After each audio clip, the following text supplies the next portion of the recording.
In 1787, the United States was not yet a true nation. It had won its independence from Britain. It had defeated the most powerful empire in the world. But victory brought a dangerous question. How do you govern a free people without becoming a tyrant? In a hot, tense summer in Philadelphia, 55 men gathered behind closed doors. Their mission? Save a failing republic. Their solution would become one of the most influential political documents in human history: the United States Constitution. After independence, America was governed by the Articles of Confederation. The Articles created a loose alliance of sovereign states. There was no president, no national court system, no power to tax, no power to regulate trade. Congress could request money from the states, but it could not force them to pay. The result?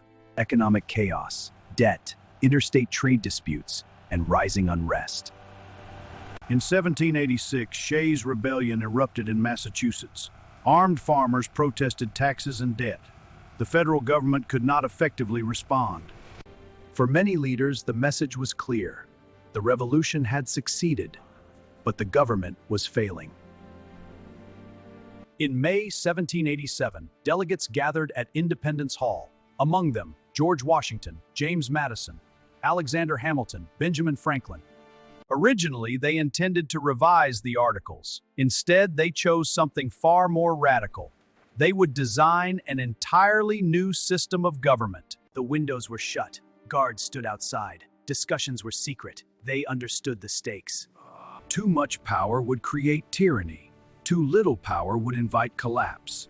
They needed balance. The solution was revolutionary: federalism. Power would be divided between national and state governments.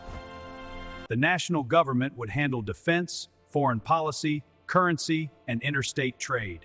States would retain control over local matters. This was not monarchy. It was not a loose alliance. It was a layered system. To prevent tyranny, power was also divided internally into three branches: legislative, to make laws; executive, to enforce laws; judicial, to interpret laws. This separation of powers created checks and balances. The president could veto Congress. Congress could override the veto. Courts could strike down laws. Ambition would check ambition. As James Madison argued in the Federalist Papers, government must be strong enough to govern, but controlled enough to protect liberty. The convention nearly collapsed over representation. Large states wanted representation based on population. Small states demanded equal representation. The solution? The Great Compromise. A bicameral Congress. The House of Representatives, based on population. The Senate, equal representation for each state. It balanced the interests of both large and small states, but not every compromise was noble. The 3/5 compromise counted enslaved people as 3/5 of a person for representation, a decision that revealed the deep contradictions within the new republic. Liberty and slavery would coexist uneasily for decades. The Constitution required approval from 9 of 13 states. Debate exploded across the country. Federalists supported the new Constitution. Anti-Federalists feared centralized power. They demanded protections for individual rights. To secure ratification, Federalists promised amendments, what would become the Bill of Rights. In 1788, the Constitution was ratified.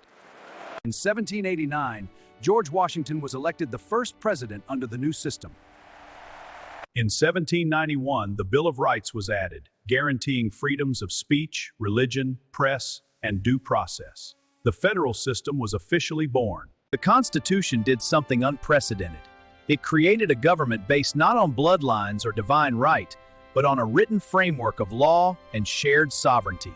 It balanced national authority with state autonomy.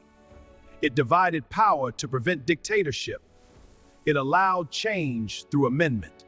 Over time, it would inspire constitutional systems around the world, but it was not perfect. It required interpretation, struggle, and reform. And yet, the framework endured. In 1787, in a quiet room in Philadelphia, a fragile republic took a bold step. The framers did not create a flawless system, they created a flexible one. A government strong enough to survive, but limited enough to protect liberty. The American Constitution was more than a document. It was an experiment in balance. And that experiment, federalism, reshaped the future of democracy. The Constitution, power divided, liberty preserved. Thanks for watching.